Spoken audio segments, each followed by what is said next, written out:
Շնորհակալություն, մեծարգո պարոն նախագահ, արգելի պատվիրակներ, թղթապանակներում բաժանված է բանաձևի նախագիծ, արդեն ստացել ենք մի շարք առաջարկություններ, թույլ տվեք ելույթս նվիրել նախագծի հիմնավորումներին, քաղաքական եւ ոչ թե բուն ձևակերպումներին։ Եվ այսպես կյանքով ապացուցված դառը ճշմարտություն է, որ աշխարհում տառապանքներ պատճառում են ոչ միայն չարիք գործող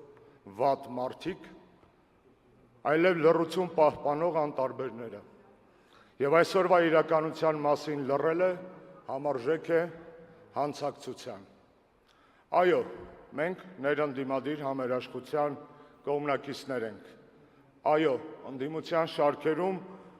ընդդիմության եւ հասարակության առողջ հատվածում ունենք բազմաթիվ ընկերներ եւ գործընկերներ։ Սակայն ըստիս չի կարելի հարգել հարաբերությունները ավելին, քան երկրի համար կարևոր ճշմարտությունները։ Այդպիսի ճշմարտություններ մենք բարձրաձայնել ենք եւ բարձրաձայնելու ենք, անկախ նրանից, թե ում դուրը դա կգա կամ չի գա։ Խոսելով մեր նախաձեռնած իմպիչմենտի գործընթացի մասին, չեմ կարող չշեշտել նաեւ հետեւյալը։ Որպես կանոն, քաղաքական շրջանակները պետք է լուծումներ առաջարկեն խնդիրների առկայության դեպքում։ Բայց ունեմ կայուն տպավորություն, որ որոշ մեր գործընկերներ ոչ թե լուծումներ են առաջարկում խնդիրների համար, այլ խնդիրներ են առաջարկում լուծումների համար։ Եվ սա մի քիչ անհասկանալի էր։ Այս առիթով թույլ տվեք հիշեցնել ճապոնական մի ասացվածք, իմպիչմենտի առիթով։ Ճապոնացիները ասում են. կյանքում այդ քո թուրը քեզ մի անգամ կարող է պետք գալ, բայց եթե դրա կարիք ունենաս եւ ուզում ես թրից օգտվել, պարտավոր է սաղ կյանք այդ թուրը հետըտման տալ։ Իմպիչմենտը կարծում եմ դրա նման մի բան է։ Կարող է մի անգամ պետք գալ եւ մենք պարտավոր ենք դա մշտապես մեր կողքին պահել։ Եվ մենք հավատում ենք մեր պայքարի հաջողությանը։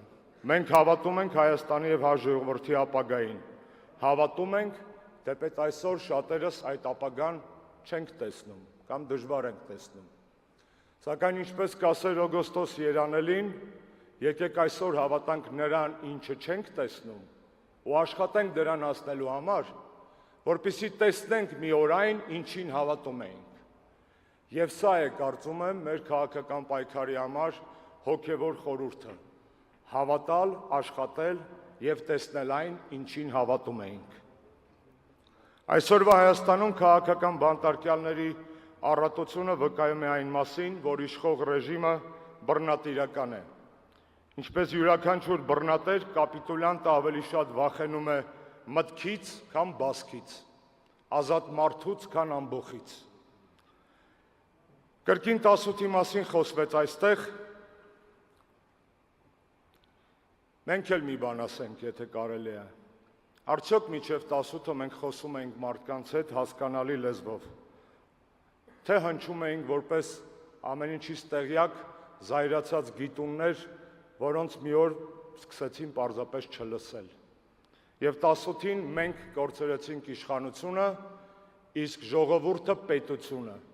մի պարզ պատճառով,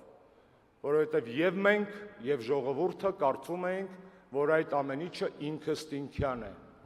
Կներեք ոչ հայերեն բառից համար նաղդ է։ Պարզվեց ոչ իշխանությունն է նաղդ, այդ հələ մի կողմ, ոչ էլ ցավոք սրտի պետությունը։ 2023 թվականի սեպտեմբերին Արցախի կորուստը դարձավ կանխատեսված անակնկալ։ Այո, որքան էր իրարամերժ հնչում ձևակերպումս, դա կանխատեսված անակնկալ էր, որովհետև մեր ուղեղը հասկանում էր, թե ինչի է բերելու այս կապիտուլյանտ ռեժիմի հետագա կառավարումը, սակայն ժողովրդի միամիտ սրտերը չէին ուզում հավատալ, որ դա դառնալու է իրականություն։ Մենք կուսակցություն ենք, որը հաջողությամբ կառավարել է։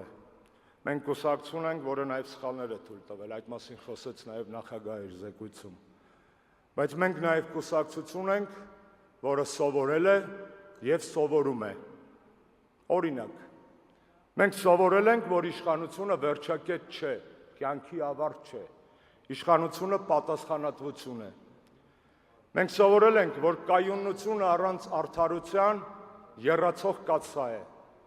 իսկ արդարությունը առանց կայունության քաոս։ Մենք սովորել ենք, որ հայրենասիրությունը միայն հանրավարակներում դրոշներ ծածանելը չէ, այլ համակարգեր կառուցելը, որոնցից կօգտվի սովորական շարքային քաղաքացի։ Մենք սովորել ենք, որ չենք կարող կառավարել մենակ։ Կարծում եմ պետք է կառուցել գաղափարների եւ ոչ թե հարմարավետությունների կոալիցիաներ։ Մենք պետք է ավելի ձգողական դառնանք, կարծում եմ նաեւ ազնիվ մտավորականների եւ երիտասարդ մասնագետների համար, ովքեր ցանկանում են ծառայել մեր երկրին, բայց հիասթափված են ամեն ինչից եւ ամեն ոգուց եւ դժվարությամբ են վստահում առհասարակ քաղաքական ուժերին։ Մենք սովորել ենք, որ սփյուռքը ոչ այնքան փողի մասին է, որքան նոր գաղափարների, ֆանտաստիկ մարդկանց եւ գլոբալ ազդեցության դարբնոց։ Եվ մենք սովորել ենք, որ հայ ժողովուրդը լավն է, որ ժողովրդին խաբել չի կարելի, արհամարել չի կարելի, անտեսել չի կարելի։ Մենք չենք վախենում հակաքարոզչությունից, մենք չենք վախենում վարձկան իրավապահներից եւ վարձու գրչակներից, չենք վախենում։ Մենք շարունակելու ենք ճանապարհը ոչ թե ատելությամբ, այլ վճռականությամբ, ոչ թե բռնությամբ, այլ համոզմունքով, ոչ թե դատարկ կարգախոսներով, այլ ծրագրով։ Այն ծրագրով, որի մի մասը նախագահը առաջարկեց իդեպ անդիմադիր առողջ ուժերին նախընտրական էտապում օգտվելու համար։ Պետք է սովորել խոսել ցավից, վերքից, որովհետև վերքը կարելի է բուժել, եթե սկսես դրա մշակումը, եթե վերքը չես մշակում, այն բուժել չես կարող։ Երբ ազգը կորցնում է իր հողը, այն կարող է հետ բերել։ Երբ ազգը կորցնում է իր զավակներին, կարող են ծնվել նորերը։ Բայց երբ ազգը կորցնում է իր իմաստությունը եւ ինքնապահպանման բնազդը, այդ ժամանակ ազգը կարող է կորչել ընդմիշտ։ Ասում են, որ Աստված երբ ուզում է պատժել մարդուն, նրան զրկում է բանականությունից։ Կարծես թե ազգերի դեպքում նույնպես այդպես կարող է լինել։ Եվ մեր խնդիրն է դա թույլ չտալը։ 8 տարի է, ինչ փորձում ենք մեզ թաղել։ Եվ ամեն անգամ մենք ապացուցում ենք, որ կանք։ Քանզի մարդիկ կարող են գալ ու գնալ, մարդիկ անցողիկ են, արժեքները երբեք։ Որովհետև հանրապետական կուսակցությունը անհատների հավաքածու չի։ Հանրապետական կուսակցությունը իշխանության գալու մեքենա չի, այն գաղափար է, այն գաղափարը, որ Հայաստանը կարող է լինել մրցունակ, որ Հայաստանը պետք է լինի ազատ եւ Հայաստանը պարտավոր է լինել ազգային։ Այս գաղափարն է, որ պետությունը գոյություն ունի, այն գաղափարը, որ պետությունը գոյություն ունի ազգի համար եւ ոչ թե հակառակը։ Ինչ է նշանակում հանրապետական այսօր։ Ահռելի փորձ առանց կոռուպցիայի, հայրենասիրություն